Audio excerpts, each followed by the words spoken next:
But there's a couple ways externally that we can see the enemy working here. First of all, there's obstacles. In Nehemiah 2:19, it says in there, as he's coming into this, and we first introduced to these couple of characters, they say in here at the end of verse 19, he says, "What is this you're doing?" As they're building the walls again, they asked, "Are you rebelling against the king?" Now that was a political statement. In other words, he was saying, do you even have authority to do this? Or are you just doing this on your own against what the king wants? Well, if you've read previously, and we talked about it, he got letters from the king.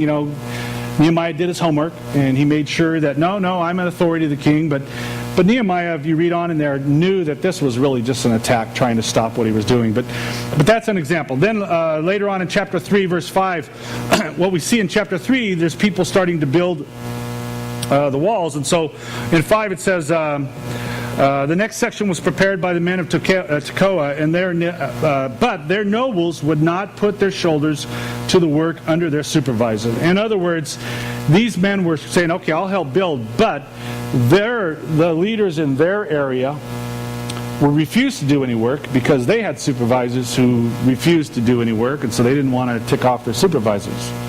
And that was one of the main things when you read through chapter 3. You see there are families building these walls. One of the obstacles that Nehemiah had is he didn't have any, someone say, I'm a bricklayer, I'll help. Or a couple carpenters come out, I'll help, I got some tools. No. These were families who just stepped up to be able to build, actually the ones, I'll do the wall in front of my house. That's what ended up happening. There was family after family that came and began to help along the way. Sometimes in life, I feel I take 2 steps forward and then 3 steps back. I don't know if you feel that sometimes, but it's like every time you think that, okay, I'm going to try to do the right thing, something kind of gets in the way. You might even be, we've talked before about coming early to greet, visitors and stuff like that. And so you guys get up on a Sunday and say, you know what, let's go early and let's greet the visitors. That happened to me one time where I was going to go to church, and what happens? I can't find my keys. Or maybe you get in a fight. You make one little comment, and someone thinks it's a loaded comment, and the next thing you know, you're in an argument. It's a little thing that you're willing to do, and then all of a sudden something kind of derails it, some obstacle on the way. Maybe you're going to say, you know what, let's get out of debt. Let's make a commitment to honor God with our finances and get out of debt. What happens 2 days later? I bet you could insert here. Car breaks down. Refrigerator goes out. Something happens where it's like, the minute we want to do the right thing, something gets in the way. You want to be a spiritual leader in your home, and you think, okay, I'm going to step out and do this, and then your son or daughter walks up to you and say, I don't know if I agree with the Christian faith. You want to tithe, same thing on the finances. People, suddenly things happen around you, and you realize, I can't do it. You want to show integrity in your business. I remember doing that in real estate and thinking, I'm going to show integrity in the way I do it, and immediately deals go south. And there's problems, and you're thinking, why? I'm doing the right thing here. The reason is not because you're doing something wrong. The reason is because you're doing something right. These are the obstacles sometimes you put in our path. We're in this building today. When we first decided we were going to move in here, we found this building. No one was in the building yet. We went into the city and said, hey, there's a light industrial area. We want to move there. And we had already fought to change the zoning to allow for churches and places of assembly in light industrial area. I said, okay, yeah, that's true, you have that. However, 10 years ago, the specific plan was written, and in the specific plan, they did not write churches. So therefore, you're out of luck. And it happens, the specific plan was written for all of Tracy. So there is no place in Tracy where a church or any place of assembly can meet in light industrial. Sorry. That was an obstacle. So we looked into it and said, well, you know what? You can apply for a change. It's a $5,000 fee, and go through the planning commission and then the city, and basically you get them to change the specific plan, but it's very expensive. And so we faced that. Well, it ended up, we talked to a few people, and before you know it, we had a couple of key leaders who said, you know what, we're not going to charge you for this. And God just worked through that thing. But if we would have stopped at that beginning, we wouldn't be here today. And that's what happens with obstacles sometimes. I think many people have a God-given dream that dies on the first obstacle. And we can't let it. So obstacles is one way in which he fights from the outside. Another one is criticism. Now, you guys might not understand this. But that's what was really taking place. When obstacles didn't work, we see here in starting at verse 4, which is where we really were going to, the heart of some of what we're talking about here. This is what we say in chapter 4, verse 1. It says, when Sanballat heard that we were rebuilding the wall, in other words, none of the obstacles that he threw out their work, it says he became angry and greatly incensed. He ridiculed the Jews, and in the presence of associates and the army of Samaria, he said, "What are those feeble Jews doing?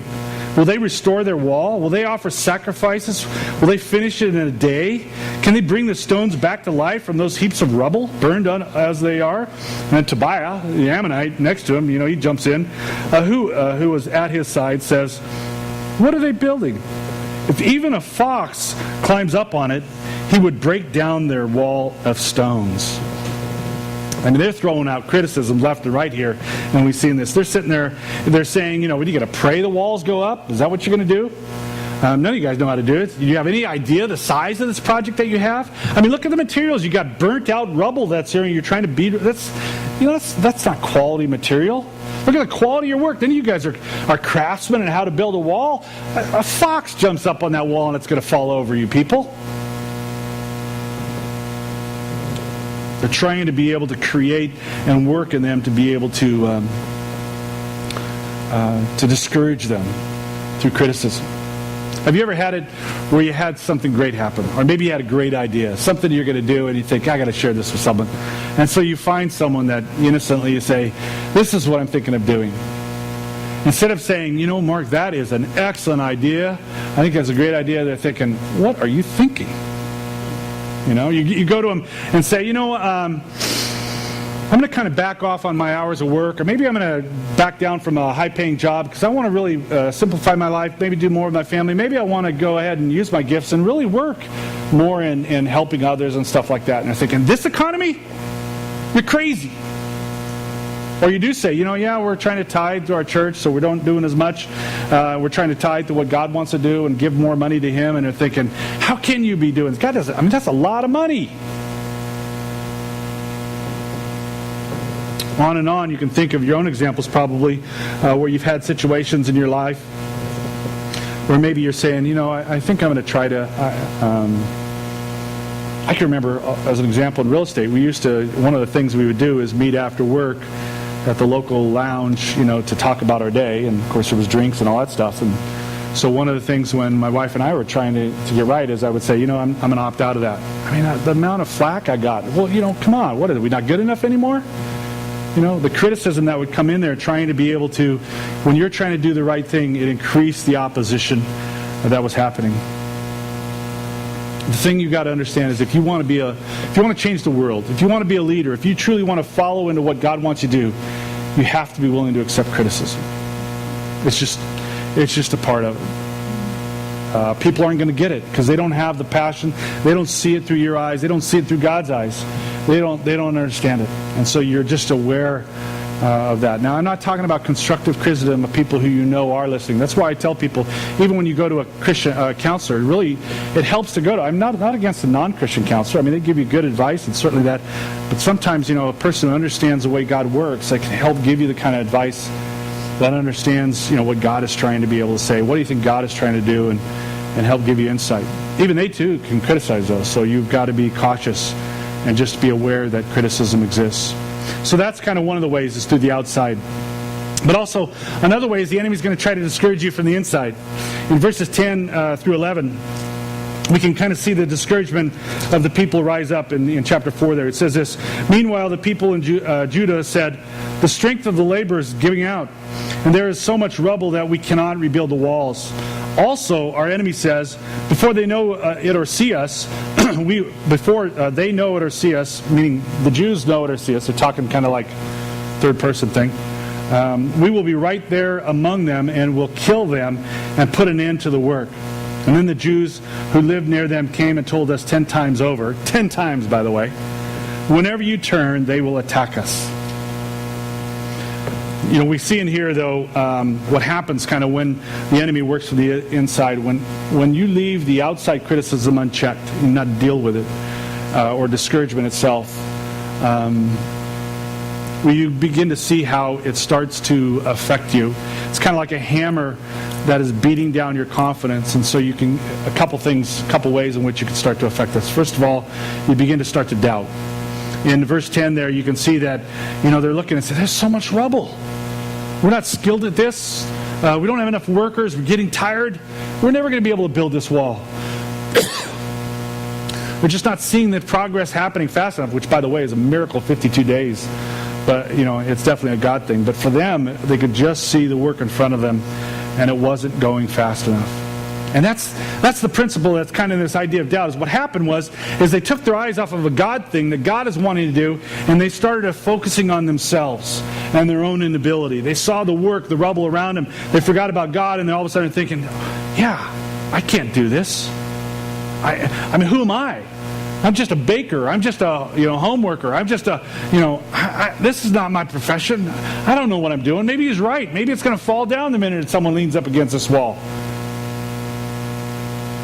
And they start to question what God is doing. When God speaks to us about something He wants done, know that you will be attacked from the inside. The enemy will take the stuff from the outside, the criticism, the obstacle, and then he will work it inside us to truly begin to question. You might be thinking about, we got, for example, a nursery leader that works in the nursery, twice a month, if not more, because not enough workers. We got Kids Beat, the same thing they would do. This is just Kids Beat. We got GEMS workers that we see an amazing thing God's doing. 33 girls at GEMS. I don't mean to point just to Lisa. There were several GEMS leaders, but a GEMS leader is handling 13 or 15 or 18 girls, almost 20 girls. That's not good. Overworked, and you might be, and we'd come to you and say, we need help, and you might think, be a teacher at Kids Beat. I don't know the Bible enough, or I don't know. What if a kid asks me a question? What am I going to do? And you begin to really start to feel that doubt that can kind of work in you, and you could sit there and we talked about it leadership too, and certainly for myself, sometimes when you're talking and thinking, are people responding to see what God is doing? And I don't see it work fast enough, and then you begin to think, maybe I'm not saying it right, maybe it's not going right, and you can start to doubt that maybe you're doing it. You might sit there and think, who am I as a Christian to give you any advice? Because I got my own problems. I'm not about to even try to be look like a hypocrite and say, you ought to really be a better husband or a better wife, or you ought to do this or do that, or you ought to treat your parents better. I don't dare, because who am I? And these are the ways the enemy works in the doubt in us. And doubt is an indicator, as I said, that you are focusing not on God and what He's doing. You're focusing on yourself. And if you focus just on yourself, I totally get why you doubt, because you're right, I'm not very good at it. But when I focus on God, who loves to use ordinary people to do extraordinary things, that changes everything. So doubt is one area we see internally where it starts to happen. The other one is we begin to react in fear. In verse 12, they talked about how, I'm hearing these guys talking, they're saying they're going to attack us, they're going to kill us. He says, wherever you turn, they'll attack us, he says in verse 12. In our context, they would say, if I try this, I'm going to fall flat on my face. People are going to look at me and say, see, you know better. You're going to try to be a better Christian. You're going to try to come home early. You're going to try not to drink. You're going to try, you're going to fail. And we'll be there to watch. That's what you think. And you begin to live in fear. I'll expose my imperfection as a Christian if I try to live more transparent in the way that I live. Here's the promise that we all need to realize, is when we step out in faith and do something for God, you will face opposition. Not because you're doing something wrong, because you're doing something right. You will face obstacles and criticisms, not because you're doing something wrong, because you're doing something right. You will face doubt and fear and all of that. Why? Not because you're doing something wrong, but because you're doing something right. Because the enemy is not content with you wanting to be able to move farther with God and grow closer to Him and become more healthy and restored and healed and begin to live the joy-filled life. He can't stand that word. He probably I get sick when I hear that word, joy-filled life. He can't stand that. And so he fights, because who is he? What does he do? He devours, he destroys, and he kills. That's what he does.